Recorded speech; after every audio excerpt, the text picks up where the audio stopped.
Let's get started with iOS.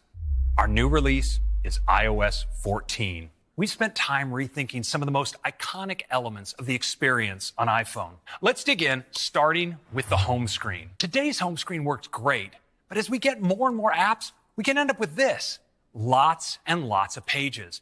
And we tend to forget what's beyond the first couple. Wouldn't it be great if there were a way to organize all of those apps without doing a thing? Well, this year we're doing just that with something called the App Library. It's a new space at the end of your home screen pages that automatically organizes all your apps in one simple and easy to navigate view. I've lost track of where a lot of things are, and that's where the App Library comes in. You can see that all of my apps are automatically organized here. In fact, now with the App Library, I actually don't need all those pages for all my apps. So we created an easy way to hide app pages. I just go into jiggle mode, tap the dots at the bottom, and check this out. I get a zoomed out view of all my app pages. I can simply tap to hide the pages I no longer need, just like that. And now with those pages hidden, App Library is always just a swipe or two away. So here in App Library, getting to the app I'm looking for is really easy. Up at the top, I have the search field, and I get all my apps organized from A to Z. Now over here on the upper left, I have suggestions. It uses on-device intelligence to show me the apps that I'm likely to need next. And on the right is recently added, giving me access to the apps that I've recently downloaded from the App Store. And below are intelligently curated categories. So I can tap into a category like Apple Arcade and see all of my apps in that category. Well, now let's go back. You may notice that in each of these categories, the apps I use most are right here at the top level. So I can launch one of these directly with just a tap. Next, let's turn to widgets. To start, they're more beautiful and data rich. And we're introducing different sizes, so you can choose one that best fits your needs. So let's swipe over to Today View. And you can see they now come in a variety of sizes. So you can pick just the right level of information for each one. Now, we like these new widgets so much, we wanted to make them even more accessible. So check this out. I'm just going to tap and hold on the weather widget, and I can drag it out of Today View and onto my home screen. And watch, as I move it around, the apps just dance out of the way to make space for my new widget. Well, let's add a second one. Just going to tap the plus here in the upper left and grab onto podcasts. I can drop it just like that. Now I'm going to swipe over to page 2 here and bring back up the widget gallery. The gallery is a great place to explore widgets. Now, when I tap on one, I can actually page through all of the different sizes available, just like this. But you know, right now what I want to do is grab this widget up top. It's a really special one. It's called the Smart Stack. I'm just going to tap it and drop it here. With the Smart Stack, I can easily swipe through widgets to pick just the one I want for the moment. Next, we're also bringing picture-in-picture to iPhone. So you can access apps on your iPhone while watching video or talking on a FaceTime call. Let me show you. So here on my home screen, the Smart Stack is showing me the TV widget. So I can just tap to start playing a show. Now check this out. When I swipe to go home, the video automatically goes into picture-in-picture right over the home screen. And when I launch another app, like Notes, I can keep watching. Now I can drag the picture to another part of the screen. If I want to make it bigger, I can even pinch to zoom. And as I move between applications, it stays with me. And what's cool is I can also swipe it to the side and the audio keeps playing when it's off screen.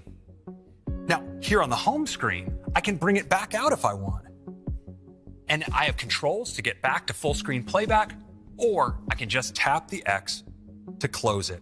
Another iconic experience that's getting a major update is Siri.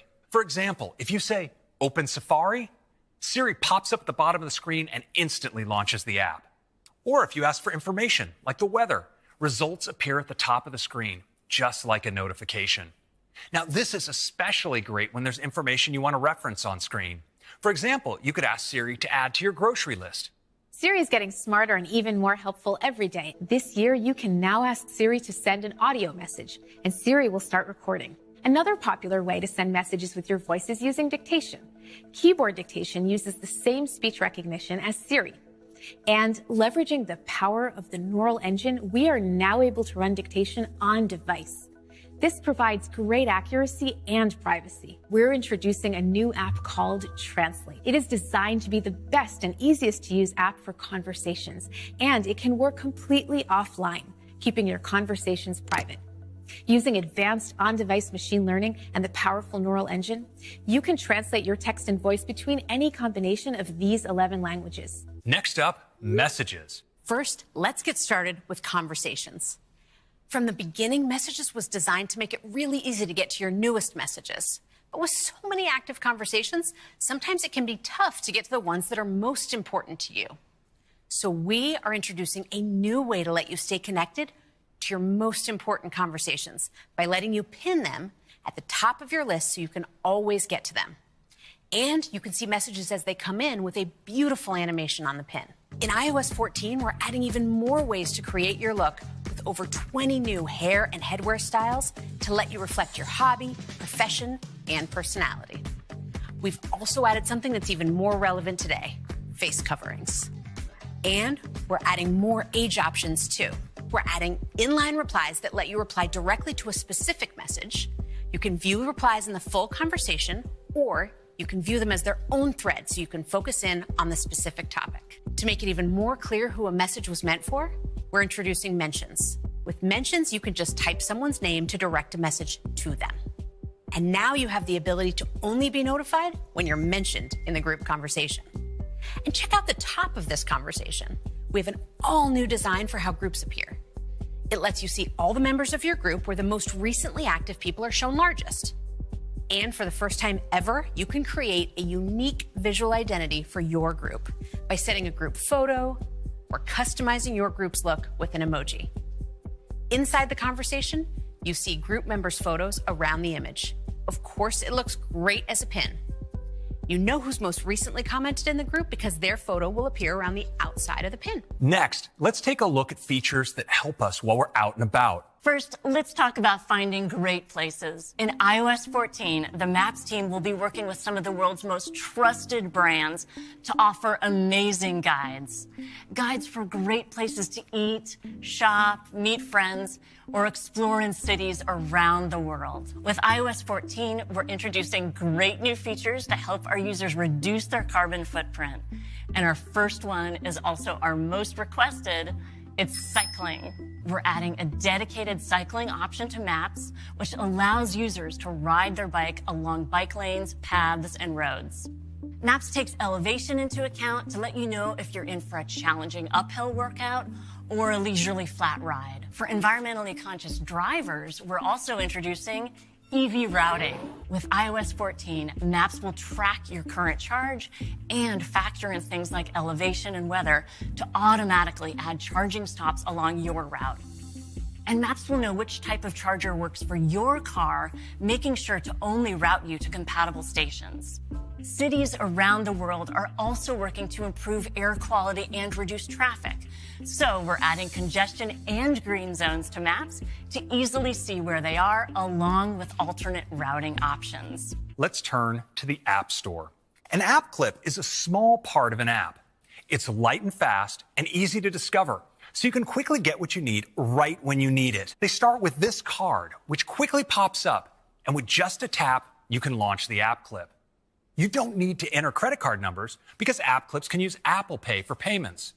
And you don't have to manually log into an account because it can take advantage of Sign In with Apple. App clips won't clutter your home screen and will only stay along as you need them. But you can easily launch recently used app clips from the new app library. It's always easy to download the full app, and this makes app clips an easy way to discover more of what the App Store has to offer. App clips can be easily discovered and launched from the web. You can launch app clips from messages when friends share them with you. When you want to order takeout from a restaurant in Maps, you can launch an app clip right from a place card. You'll be able to tap on NFC tags out in the world on things like parking meters, or you can scan QR codes to launch app clips that work with products you purchase. The best way to discover app clips will be with a new Apple-designed app clip code. Next, let's talk about AirPods. We have some amazing updates coming to AirPods. Starting with automatic switching. AirPods will now seamlessly move between your devices without you having to manually switch them. Let's say you just finished listening to a podcast and you pick up your iPad to watch a show. AirPods will magically switch over. And later, you start a video conference on your Mac. AirPods will automatically switch again. And if a phone call comes in, the audio in your AirPods will route right back to your phone. We also have an exciting new feature coming to AirPods Pro: spatial audio. Turns out it's a lot harder to do when you only have a single earbud in each ear. So our team created advanced spatial audio algorithms for AirPods Pro that replicate the movie theater experience. By applying directional audio filters and subtly adjusting the frequencies each ear receives, we can play sounds virtually anywhere in space, creating an immersive surround sound experience. So we use the accelerometer and gyroscopes in AirPods Pro to track the motion of your head, remapping the sound field so it stays anchored to your device, even as your head moves. And it's not only your head that can move, but you might move your iPad or iPhone as well. That's why we constantly compare the motion data from your head and your screen to understand how they're moving in relation to each other. Spatial audio for AirPods Pro will work with content encoded in 5.1, 7.1, and even Dolby Atmos. And that's iOS 14. It's a huge release that transforms the core experience of iPhone, with redesigned widgets right on the home screen and a new way to organize your apps with the app library. It adds incredible updates to some of the most popular apps with powerful improvements to messages and maps, and introduces a whole new way to tap into apps with app clips.